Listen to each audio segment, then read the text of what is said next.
Hey you guys, Erin and Dusty here, and welcome back to Eat, Move, Rest. So let's get right into it. Today we're going to be sharing with you guys what we eat on a budget. We're going to share 3 quick and easy vegan meals that you guys are going to love. They're flavor packed and they're easy on the wallet. Oh, yeah.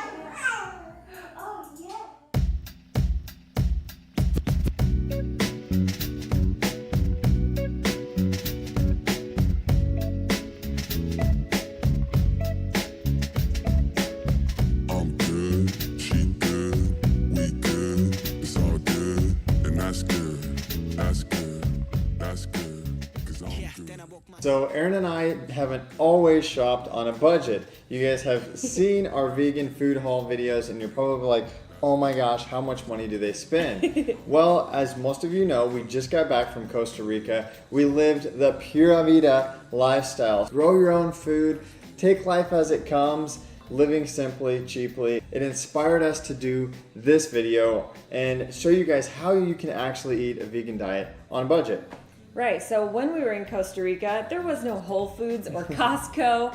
Literally, we lived off of the land. Yep. We ate a lot more simplistic. Our recipes required a lot less ingredients, but we felt great. Set aside the superfoods, set aside all the nuts and the seeds and some of these things that are, number one, hard to find, and if you can't find them, they can be very expensive. So we're gonna get down to the basics with some beans and grains. Don't be afraid of frozen foods. Don't be afraid of canned foods. These things last a long time, they're easy to find, and they're super affordable. Right, so before we jump right into the actual recipes, breakfast, lunch, and dinner, we're gonna share with you guys our quick top 3 tips for saving money at the grocery store. Yes. Number 1 would be to buy in bulk. You can see here for our recipe number 1, we have our rolled oats in this gigantic ball jar. This is how we shop when we can in the bulk section. You're gonna get a reduced price for buying in volume. We're talking a few dollars here. Same thing for beans and rice and all of your grains. Buying in bulk saves so much money. Number 2, don't be afraid to use canned and or frozen fruits and veggies. So while dry grains and beans are going to be very inexpensive, they're also very time consuming, and not all of us are willing to take the plunge into soaking and sprouting. Right, so the idea behind soaking and sprouting is to rid those beans and grains of those anti-nutrients. However, I find myself very simply eating more canned beans and grains because they're quick and they're simple, they're easy, they last a long time. You can bring them with you, it just makes it easy. So not only are they easier to make, they're also budget friendly, so Yes. win-win with the canned. Yep. And again, don't be afraid to use frozen. A lot of people wonder about the nutritional value of frozen fruits and veggies. Actually, studies have shown that frozen fruits and vegetables are picked exactly when they're ripe at Yep. the optimal time instead of being picked early like much of our fresh produce is at the grocery stores. So picked when ripe, locked in, all that nutrition right in the freezer, so don't be afraid to use frozen. Tip number 3, when you're on a budget, is to eat seasonally and eat simply. So what I mean by eating seasonally is whatever fruits, whatever vegetables are grown in your area are probably in season. They're going to be much less expensive at the grocery store and or at your local farmer's market. Right, and eating seasonally can also mean you grow your own garden. So Erin and I have recently started in the last couple of years growing our own garden, and it has not only saved money, it's fun, the nutrient density seems better, you have full control of your food, and it basically costs you nothing. Right, not to mention when we were in Costa Rica, literally everything was grown Yep. right there. We could walk right out the door and pick fruit off the trees, go down to the greenhouse, pick kale and cabbage for days. It was amazing at Yes. no expense. No expense, it literally cost us nothing except for the cost of seeds, a little bit of time and labor, but hey, we've all got some time and it turns into a labor of love. If you guys like these recipe videos, these what I eat in a day videos, give this video a thumbs up, share it with friends, subscribe to our channel if you aren't already, click the bell to stay notified, follow Erin and I at Erin Stanzik, at DB Stanzik, and leave us some love in the comments below. Let's get going. So many of you guys know, and you're probably wondering, don't you guys eat raw till 4? And yes, we do on most days. We typically like to eat lots of raw foods, but when you're on a budget, you're gonna get a lot more bang for your buck eating more cooked foods, healthy whole grains, and there is absolutely nothing wrong with these because they're high in fiber and they're high in protein. They're gonna keep you fuller longer and make you feel fantastic. So for breakfast, recipe number 1, we're gonna be making a classic rolled oats recipe, and we're going to be using rolled oats, banana, apple, cinnamon, and a little bit of liquid. Okay, so you guys, these oats are my specialty. I've been making these for breakfast for years. Very simply, you add your 1 cup of oats to your pan and then follow it up with 2 cups of water.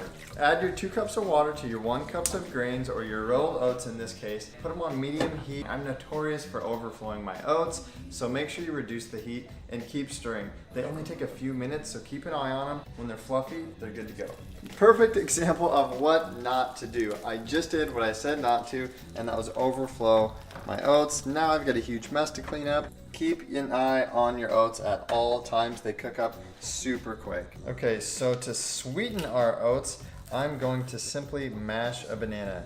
You can use maple syrup, you can use agave nectar, but we like to stick to whole foods whenever possible. A banana mashed up in these oats is gonna be the perfect amount of sweet.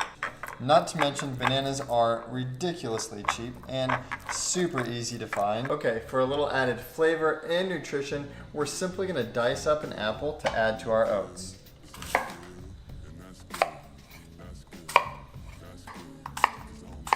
Now that our oats are cooked and overflowed, they are not burned, we are going to add our mashed up banana and some of our apples. We are also going to stir in a little bit of cinnamon. If you want a crunchy apple, add them after they're cooked, or if you want them nice and sweet and melted up, you're going to need to add these apples in while the oats are still cooking. So we are going to top our oats, which by the way are super tasty and super sweet. I've literally been making this for breakfast since college. We're gonna just add a few more apples on top. For the gram, Aaron of course has to get some pictures. Add a couple dashes of cinnamon and walnuts. Walnuts may not be super budget friendly, but we all need nuts. They're healthy fats and you can buy them in bulk just like everything else. So we are gonna add a few walnuts for those healthy omegas and that tasty flavor. What you doing?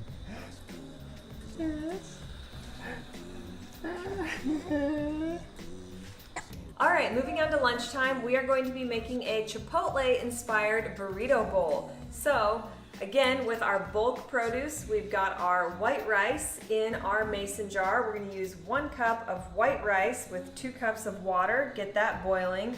And then our canned goods, we've got a can of black beans we are going to drain and rinse. And then we've got cherry tomatoes, frozen corn, which usually what we do for this is put it in the strainer and run it under warm water until it's thawed out. Even on a budget, it's going to be super important to make sure that you're getting in your greens. So we're going with romaine. It's super crunchy, has a little bit of a sweetness to it. Very easy and palatable for almost anyone and everyone. Seasonings and spices and even salts and peppers, these are going to be fantastic ways to make your budget-friendly meals taste amazing. So build up your spice cabinet. It may be a little costly up front, but they last forever. And right here I've got cumin and cayenne, salt and pepper, and it's all you need to make this Mexican-inspired dish have the flair that it needs. And of course, we're going to top it with a squeeze of lime.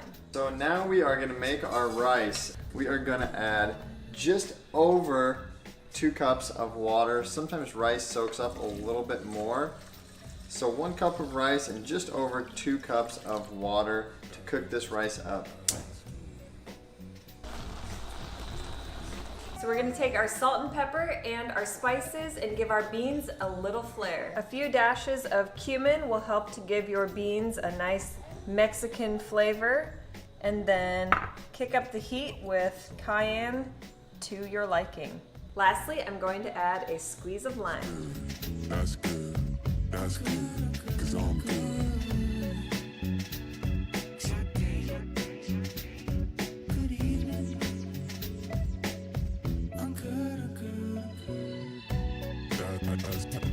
That's good.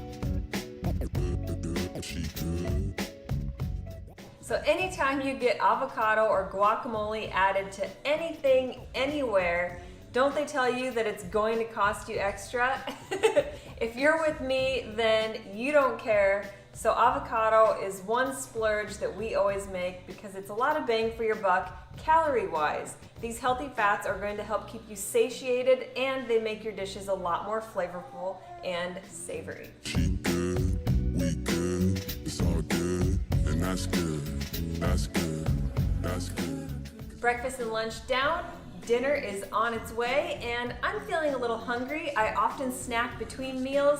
There are a handful of healthy options that I always have in the refrigerator or in the pantry. If you guys are interested in knowing more about our healthy, cheap, quick and simple vegan snack ideas, then pop some comments below and let us know if that's a video you want us to make. So let's get cooking for dinner. Oh, and you went through everything, didn't you? Somebody went through all of their clothes, so before dinner gets cooked, it's time to change the baby. Bud, what'd you do? Did you pee your pants? Somebody got a diaper change and an entire outfit change. He's ready for dinner, so are we. So we're going to be making an Indian-inspired red lentil dish, again using our bulk grains, canned goods, and our spices. For this recipe, you will need a handful of yellow potatoes, salt and pepper, and curry powder. Did somebody just toot? Boy. Are you a happy baby? Hi. Singer, say hi. Salt and pepper and curry powder. Frozen thawed peas, about 1 cup. 1 cup of red lentils. 1 can of garbanzo beans or chickpeas, and a can of tomato puree. We will not be using all of this. You will need about 1 cup. Dinner's grain is going to be red lentils. So just like the rice, we're gonna rinse it. Similar to the rice, we're gonna cook our red lentils, 1 cup of grains to 2 cups water. Guys, now we're gonna chop our potatoes and throw them in the Instant Pot. These go in for 9 minutes on medium pressure. Otherwise, you can boil them in a pot for probably about 10 minutes, give or take. Just poke them with a fork and feel around. As soon as they're done, eat them up. So we're gonna take and just measure out 1 cup of our tomato puree. This will be added directly to our cooked red lentils and then heated on a super low simmer to create a sort of curry type of sauce. We're going to add our chickpeas into our lentil and tomato sauce, along with our green peas. You can add salt and pepper to taste, along with your curry powder.